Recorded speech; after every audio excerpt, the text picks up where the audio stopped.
जय जय भीम, जय भीम जय भीम, जय जय जय जय जय भीम, जय भीम जय भीम। राजेश बेनीवाल जिंदाबाद, राष्ट्रीय अध्यक्ष जिंदाबाद, राजेश बेनीवाल जिंदाबाद, राजेश बेनीवाल। तो क्या किया? कहते हैं कि एजुकेशन बुद्धि के विकास की शुरुआत है। एजुकेशन से शरीर का विकास तो होगा, मगर बुद्धि का विकास, जानकारी का विकास, सही और गलत क्या है ये जानने का विकास बुद्धि से होगा। और बुद्धि का विकास एजुकेशन से होगा, शिक्षा से होगा। हजारों साल हमारे पुरखों को एजुकेशन नहीं लेने दी, हमारी माताओं को एजुकेशन नहीं लेने दी। अगर हमारी दादी नानियां बीए एमए पीएचडी होती, कल्पना करो हम कहाँ होते, कल्पना करो हम कहाँ होते। हमारे कोई शिक्षित हमारी माँ दादी नहीं थी। क्यों नहीं थी?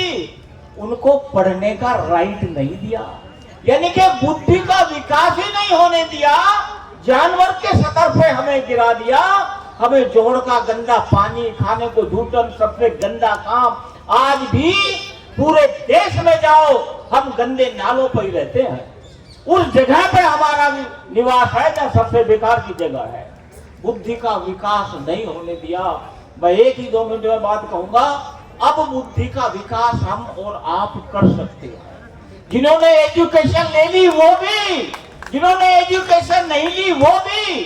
अरे एजुकेशन का अंदर जानकारी तो लो। तो एक पुस्तक में आपके सामने जरूर उसका संदर्भ दूंगा। भाषा सिंह की एक बुक लिखी हुई है। भाषा सिंह ने ए दृश्य भारत, अगर आपने नहीं पढ़ी है और नहीं खरीदी है तो जरूर खरीदना। पेंगुइन वालों की है, 200 रुपए के करीब की है। ये सफाई का पेशा पूरे देश में कैसे होता है, कैसे कानून बना पार्लियामेंट में, कैसे संसद में कानून बनने से पहले राष्ट्रपति के भवन में पार्लियामेंट की दूरी आधा किलोमीटर भी नहीं है। 4 साल लगे कानून बनने में, राष्ट्रपति के साइन होने में। क्यों कह रहा हूं? बौद्धिक विकास जिस समाज का नहीं होगा, जिस परिवार का नहीं होगा, पीछे रह जाएगा। और बौद्धिक विकास के कार्य के लिए आपके अंदर कोई सामाजिक संगठन होना चाहिए। सामाजिक संगठन सारे संगठनों का आधार है। जिनका सामाजिक संगठन होगा वही राजनीति में सफल होंगे, जिनका सामाजिक संगठन होगा वही आर्थिक सिस्टम में सफल होंगे। तो एक तो ये बुक है, आप जरूर इसको खरीद के पढ़ें, खूब मिल जाती है। अमेज़न से फोन अपने मोबाइल में डालिए और आपके पास आ जाएगी। दूसरी बात बौद्धिक विकास की, उसी से अंत करूंगा अपनी बात का, कि अगर आप वर्तमान की जो सिस्टम है उसको नहीं जानते तो आपका बौद्धिक विकास नहीं होगा। अरे बिल्डिंग बनाने से बौद्धिक विकास नहीं है समाज का। सोना पहनने से भी आपका विकास नहीं है। कार गाड़ियां खरीदने से भी आपके समाज का विकास नहीं है। बौद्धिक विकास से आपका विकास होगा। और बौद्धिक विकास आज की डेट में आप 3 काम आप जान लोगे तो आपका बौद्धिक विकास हो सकता है। एक तो ये कि समाज में सामाजिक संगठन पैदा करो जो आपके अंदर बौद्धिक जागृति पैदा करे, जो बौद्धिक विकास करे, जो जानकारी दे कि समाज में, देश में क्या हो रहा है, सरकार क्या कर रही है, संविधान क्या कहता है, तुम्हारी वोट की ताकत क्या है, तुम जिम्मेदारी लो। हमारे लोगों में कितनी बात है, मोहल्ले की भी जिम्मेदारी नहीं लेते। ये इतने से जो लोग आए हैं जिम्मेदारी लेने वाले लोग आए हैं, हम परिवार की भी जिम्मेदारी नहीं लेते तो फिर कैसे बौद्धिक विकास है। हम मोहल्ले की जिम्मेदारी नहीं लेते, हम सफाई कर्मचारियों की जिम्मेदारी लेने को तैयार नहीं है, तो ये बौद्धिक विकास है? तुम्हें कुछ मिलेगा? तो वर्तमान में अरे संविधान की जानकारी लो, संविधान को पढ़ो। संविधान तुम्हारे को सफलता की सीढ़ी पर ले जाने का रास्ता बताता है, तुम्हें एमएलए एमपी बनाने का रास्ता बताता है, तुम्हारे बच्चों को IAS PCS बनाने का रास्ता बताता है, तुम्हारे लोगों को आर्थिक अमीर बनाने का रास्ता बताता है, उसको तो जानना पड़ेगा। संविधान को जानो, घर घर में रखो। आज की डेट में अगर कोई सबसे बड़ा ग्रंथ है जिसको विपक्ष भी माथा टेकता है और देश का प्रधानमंत्री भी माथा टेकता है और जिनके हित में है वो संविधान को अपने घर में नहीं लाते। जिनके हित में है, आपके हित में संविधान की जानकारी लो। दूसरी जानकारी, सरकार की जानकारी लो, आपके हित में काम कर रही है कि नहीं कर रही है। विपक्ष की जानकारी लो, आपके हित में है या नहीं है। विभिन्न पार्टियों की जानकारी लो, आपके हित में है या नहीं है। और तीसरी बात, समाज की ताकत तैयार करो। ये सच बात नहीं है कि सत्य की जीत होती है, ये अर्ध सत्य बात है। सत्य की जीत तब होती है जब सत्य के साथ शक्ति खड़ी हो। सत्य के साथ शक्ति होगी तो खड़ी होगा सत्य की जीत, अदरवाइज चोर लुच्चे लफंगे जीत जाएंगे। तो आपने इन तीन चीजों का, संविधान की जानकारी इसलिए कह रहा हूं इसी जीवन में लेनी है, सरकार की जानकारी इसी जीवन में, और समाज को मजबूत करने की जानकारी इसी जीवन में आपने करनी है। आपकी समस्याएं केवल विभागों से जुड़ी हुई नहीं है, आपकी समस्याएं सामाजिक सिस्टम से जुड़ी हुई है। जो सरकार में मंत्री संतरी बैठे हैं, जो प्रशासन में अधिकारी बैठे हैं, उनकी मानसिकता में ब्राह्मणवाद, मनुवाद और जातिवाद है। उसको खत्म आपकी शक्ति से होगा। आप इस चीज को करेंगे।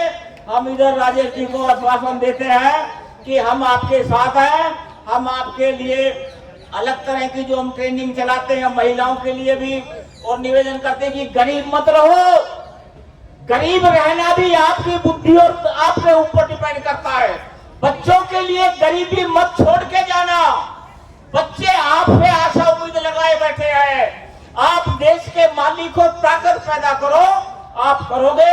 हम राजेश जी से आश्वासन देते हैं कि जो भी हम कर सकेंगे आपके साथ सहयोग के लिए तैयार होंगे।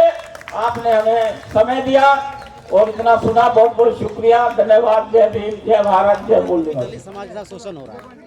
शोषण क्या हो रहा है? ठेकेदारी प्रथा को लेके बहुत हमारा समाज काफ़ी दुखी है और काफ़ी परेशान है। कुछ लोग कौशल के लोग हैं, वो अपने आदमी लगा देते हैं, उन्हें घर बिठा देते हैं, और उनकी जगह जो हमारा दलित समाज पिस रहा है। काम का वर्ग ज़्यादा है। एक ये कोर्ट ने आदेश दिया था कि भाई ये वर्गीकरण का, इसमें से हमें इसका हमने कहा, कोर्ट कहा कि भाई हम अगर तुमने कर दिया तो सभी देशों में लागू किया जाए। उसके ऊपर भी प्रचार चल रहा है अभी। अब देखो क्या करते हैं लोग, कोई सुनवाई नहीं है। दूसरा 240 हाजिरी पे पक्का होना चाहिए हमारा कर्मचारी। 20-20 साल हो गए, अभी तक कोई पक्के की सुनवाई नहीं है। सैलरी काटने की तो बात हो रही है, पर बढ़ाने की तो बात ये लगे, बढ़ाने की तो कोई वही नहीं है। तो इन्हीं चीज़ों को लेकर आज यहाँ जंतर मंतर पे राजेश बेनीवाल के नेतृत्व में बैठे हैं हम। राष्ट्रीय अध्यक्ष हैं हमारे राजेश बेनीवाल, तो उन्हीं की अध्यक्षता में आज ये जंतर मंतर पे हुआ है प्रदर्शन। इसको लेकर ही हम लोग के तो जितना भी है कि बाकी यहाँ कोई राजनीति करने से कोई फ़ायदा नहीं है। हमें समाज के लड़ना है, हम समाज के नेता हैं। समाज को अपने सुधार में देना, अपने साथ संगठन करके खड़े होना है कि उनका अगर कुछ शोषण हो रहा है तो उसको रोका जाए। लेकिन आखिर जो देश में दलितों के साथ अत्याचार क्यों होता है? दलितों का यही अत्याचार है कि पहले जैसे ये लोग सोच रहे कि पहले कि भाई हम लोग ऐसे थे कि भाई हमारे पीछे झाड़ू बांध दिया जाती थी, सर में हांडी बांध दी जाती थी। जैसे बाबा साहब ने हमारे संविधान लिखा और संविधान के तहत हमें ये वोट डालने का भी अधिकार नहीं था, जो कि बाबा साहब की वजह से मिला हमें। हमारी महिलाओं को आज भी कश्मीर में पहली बार वोट डाली है उन्होंने, तो ये सब बाबा साहब के संविधान की वजह से मिला। ये लोग हमें वहीं वापस ला के छोड़ना चाहते हैं जहाँ हम लोग थे, कहाँ छोड़ना चाहते हैं? जहाँ हम पहले स्थित पे। कि आज मांग के अंदर जो है 20, 25, 30 साल हो गया, नई भर्ती कर्मचारियों की नहीं हो रही है। हाँ, नहीं हो रही। उन मांगों को आप लोग उजागर कर क्यों नहीं रहे? आप भी कई बार प्रदर्शन कर लिया, जोन में भी करते हैं। कोई वहाँ से कह देते हैं सिविक सेंटर चले जाओ, सिविक सेंटर जाते हैं, बोला जोन का मामला है, वैसे ही मीटिंग गोली दे देते हैं, कोई सुनवाई नहीं है उस पर। हाँ जी, तो क्या समाज के बच्चे ऐसी बेरोजगार बेरोजगार जो पढ़ लिख गए हैं उनको तो रोजगार मिल ही नहीं रहा, और जो पढ़ने लिखने चाहते हैं उनको गवर्नमेंट वैसे नहीं दे रही है कुछ। तो क्या क्या आप लोगों की मुख्य मांगे क्या क्या है? मुख्य मांगे हमारी यही है। 1 अगस्त को जो ये सुप्रीम कोर्ट ने वर्गीकरण का हमें वो दिया था, एक तो मेन वो है हमारी। दूसरा हमारा ये भारत के सभी राज्यों से सफाई कार्यक्रम जो ठेकेदारी प्रथा खत्म की जाए, है जी। तीसरा है समान वेतन समान काम, ठीक है जी। चौथा है 240 हाजिरी पे कर्मचारी को पक्का किया जाए, क्योंकि ये तो कोर्ट के भी आदेश हैं। और 5वां है सफाई कर्मचारी को बेशुक्ला पढ़ाई का खर्चा दिया जाए। अगर विदेश पढ़ने जाता है बच्चा तो उसको शिक्षा के लिए पैसा मिलना चाहिए। ठीक है जी। लेकिन हमारे देश के प्रधानमंत्री तो कहते हैं कि हम नहीं, ये गरीब के कुछ बच्चे नहीं पैसे है। गरीबी अभी दूर- केजरीवाल जी ने हमारे इसको सफाई कर्मचारी के जो बच्चों के लिए स्कूल का इतनी सुविधा बड़ी अच्छी करी थी, उसको उन्होंने वो नहीं दिखा, उनको कह दिया केजरीवाल गलत है। भाई हमें उससे मतलब नहीं, जो काम कर रहा वो दिख रहा है हमें।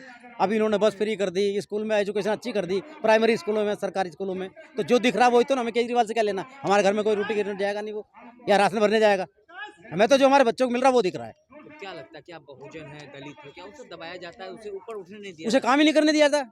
जब भी वो फाइल बढ़ा, किसी भी चीज़ की फाइल बढ़ाता है, उसकी फाइल रोक दी जाती है कि क्या नाम तुम्हारा, ये LG उनका बैठा हुआ है, बीजेपी का है, वो काम ही नहीं करने देता। दलित हैं, जितने भी और भी लोग हैं जी। जो बहुजन है, वो लगातार जो अपनी आवाज उठाते हैं कि अधिकार हमारा, राज तुम्हारा, नहीं चलेगा। नहीं चलेगा, वही चीज़ है। लेकिन फिर भी नहीं चल रहा है, नहीं चल रहा है, उन्हीं वही का तो। ही राज चल रहा है। उन्हीं का राज चल रहा है जी। तो क्या किया है बताओ? अगली तो अपनी मांग डिमांड के लिए शोषण कर ही रहे हैं लोग। हम तो अपनी मांग डिमांड पे लड़ ही रहे हैं, कर ही रहे हैं, और जब तक हमें दम में लड़ते ही रहेंगे अपनी। अभी महाराष्ट्र से भी लोग आए हुए हैं यहाँ पे, मध्य प्रदेश से भी लोग आए हुए। किस लिए आए? क्योंकि उनके साथ शोषण हो रहा है, इसीलिए तो आए। नहीं, किसके पास टाइम है आप अपने समाज का नेतृत्व कर रहे हैं, जी? तो आपके समाज में भी कुछ कमियां होगी। हमारे समाज में कोई कमियां नहीं है। समाज को सिर्फ जो है शोषण किया जाता है, ये किया जाता है कि भाई समाज काम नहीं करता। सबसे ज़्यादा काम हमारा समाज करता है, सबसे ज़्यादा। जो लोग काम नहीं करने वाले, जिनको बदनाम किया जाता है कि भाई MCD के लोग काम नहीं करते, ये सब कॉस्टर के लोग लगाए हुए होते हैं जो घर जाके बैठ जाते हैं और वो मंथली पे छोड़ दिए जाते हैं, वो काम नहीं करते। उनका लोड हमारे वर्क पर पड़ता है, सफाई कर्मचारी पड़ता है, और डबल से डबल काम वो करते हैं। 3-3, 4-4 बीट करा सफाई कर्मचारी, फिर भी टाइम से उन्हें पेंशन ना मिले। महीने पे जो कर्मचारियों को बिठाया जा रहा है, इसको आप किसको जिम्मेदार मानते हैं? ये तो कौशल के आदमी है, और फिर कौशल ऊपर से तैनात कर देते, भाई अपनी बीट दिखाइए, अपना काम दिखाई कर। अरे जब ये आप लोग आदमी नहीं रहेगा तो काम कहाँ से दिखाएंगे? आप लोग तो अपने घर बिठा रखे आदमी, फिर इस डिपार्टमेंट में भर्ती क्यों होते हैं जब आपको ये पता है कि भाई झाड़ू लगानी पड़ेगी? तो मत आओ इस पद पे। दलित का समाज है, दलित अपने आप काम करेगा। इसको क्यों काम छीनते हैं आप? इसमें सारी जिम्मेदारी जो है एक निगर पार्षद की है जी। सर अगर काम नहीं हो रहा तो फिर दिल्ली साफ कैसे हो जाती है? वही तो काम कर रहे हैं हमारे कर्मचारी, तो उठने से पहले 2-2, 3 बीट कर रहा है कर्मचारी। लोगों के उठने से पहले लोग 8 बजे सो के नहीं उठते, और 8 बजे से पहले जो है वो इलाका साफ हो जाता है, और फिर ये बदनाम किया जाता है कि काम नहीं कर रहे। अरे काम क्यों नहीं कर रहे? काम कर रहे तभी तो दिल्ली साफ हो रही है, नहीं तो दिल्ली पूरी कूड़े से ढेर से क्यों नहीं भर जाए? ये सिर्फ एक बदनाम करने की साजिश है और कुछ नहीं, और कुछ नहीं है। आज समाज का जो शोषण हो रहा है वो सिर्फ सरकारें कर रही हैं। सिर्फ वोटों के टाइम के ऊपर तो वो सरकारें अपने ये कहती हैं कि हाँ वाल्मीकि समाज को जो है ये फैसिलिटी देंगे और वो फैसिलिटी देंगे और सब पक्का भी करेंगे, निगम प्रशासन को पक्का करेंगे। लेकिन क्या होता है निगम प्रशासन के अंदर? कभी आपका समाज जो है इस प्रथा को लेके निगम पार्षद के, आप तो वैसे जो उनको जाम कर दोगे, हाँ। डीसी को जाने नहीं दोगे, जी, जी। कमिश्नर को घेर दोगे, जी, जी, जी। कभी आपने इसकी शिकायत के लिए भी धरना प्रदर्शन किया? निगम पार्षद क्या करते हैं? निगम पार्षद अपने इलाके में तो काम करता नहीं है। निगम पार्षद को पहले बिल्डिंगों से पैसा आ जाए, उनसे पैसे लेने की फुर्सत तो मिल जाए उनको। अगर किसी का एक जरा सा छज्जा भी बनता है तो वहाँ पर तो आगे इंजीनियर खड़ा हो जाता है, वहाँ पर तो MCD आकर खड़ी हो जाती है, MCD का डिपार्टमेंट का आदमी खड़ा हो जाता है वर्क्स का वहाँ पर कि भाई ये कैसे बन रहा है, जबकि वो अपनी हद में ही बना रहा होता है, ऐसे नहीं कि सड़क को घेर रहा होता है। तो वहाँ उनको पैसा चाहिए होता है। और जब एक मजदूर को, एक सफाई कर्मचारी को सैलरियाँ 6-6 महीने नहीं मिल रही, जब वो अपना काम नहीं करता, जब वो ये नहीं कहता कि भाई मेरे को इनके लिए काम करना चाहिए। जब से आए तो सैलरी तो टाइम से सिर्फ 3 महीने से सैलरी, 4 महीने से सैलरी टाइम से आ रही है, और फिर सैलरी आती कितनी है भाई साहब? 12-14 हज़ार रुपये। कौन कह रहा भाई? फिर कितनी आती है बताइए आप? 35-40 हज़ार रुपये सैलरी। अगर आप वो सिर्फ पक्के आदमियों की आ रही है भाई साहब, और पक्के आदमी हैं कितने? आज कच्चे आदमी जो हैं वो अपने बच्चों को रोटी नहीं खिला पा रहा है 14 हज़ार रुपये के अंदर, वो पढ़ाएगा कैसे? वो आज 25-25 साल हो गए उनको, और उन 25 सालों के अंदर जो है कुछ लोग तो ऐसे हो गए जो रिटायरमेंट की कतार पे आ गए हैं। आज वो रिटायरमेंट ये हो जाएंगे, उनके बच्चों को कौन देखेगा बाद में? ये सरकार उनको वो मुआवजा नहीं देगी, तो उनका तो जीवन बर्बाद हो गया। उस आदमी का 25 साल बेकार हो गए और उसके साथ में उसके बच्चों का जीवन खराब हो गया। भाई देखिए, उसको कौन देख रहा है? इतना मुझे अनुभव है एमसीडी के अंदर, इतनी भ्रष्टाचार है, इतनी भ्रष्टाचार है। अरे भ्रष्टाचार, वो ऑफिसर है हरामजादे, पैर रखने पे भी भ्रष्टाचार। वो ऑफिसर है भाई साहब, ये खत्म कैसे वो ऑफिसर हैं। वो ऑफिसर क्यों नहीं कर रहे फिर उस चीज को? लगाओ तो अरे क्या नाम पैसा, गैर हाजिरी लो तो पैसा, कोई काम कराना तो पैसा। अरे भैया, जब वो ऊपर का अधिकारी, एक बात बताओ, एक सफाई कर्मचारी की क्या औकात के वो भ्रष्टाचार कर दे? वो किस चीज में भ्रष्टाचार कर देगा? भ्रष्टाचारी जो हैं वो सिर्फ ऑफिसर हैं। उन ऑफिसरों की वजह से नीचे का आदमी मक्कार हो जाता है और फिर वो मजबूर होता है, फिर वो हाथ उठाता है, क्योंकि वो शिक्षित तो है नहीं, वो इतना पढ़ा लिखा तो है नहीं। जब उसके ऊपर शोषण होता है तो फिर वो लड़ने के ऊपर उतारू हो जाता है। वो क्या करेगा? आप अपने समाज की लड़ाई लड़ रहे हैं, आखिर क्यों आपके समाज को दबाया जा रहा है? भैया, समाज को दबाया यूं जा रहा है क्योंकि जब समाज तरक्की करता है ना, जब कुछ लोग पढ़ के आगे निकलते हैं तो अदर लोगों को जेलिस पैदा हो जाती है, और जब जेलिस पैदा हो जाती है तो वो सोचते हैं कि यार, ये कल इसका बेटा झाड़ू लगाता था, इसका बाप दादा झाड़ू लगाता था, आज ये ऊपर कैसे आ रहा है? और अगर ये ऊपर आके हमारे ऊपर बैठ गया, ये अफसर बन गया, तो ये काम कौन करेगा?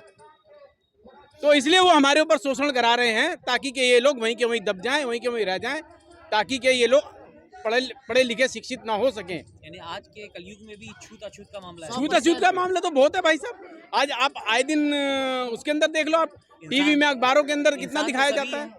जब एक सभी हैं फिर भाई साहब, इंसान सभी हैं, वो हमें इंसान मानने के लिए तैयार कहाँ हैं?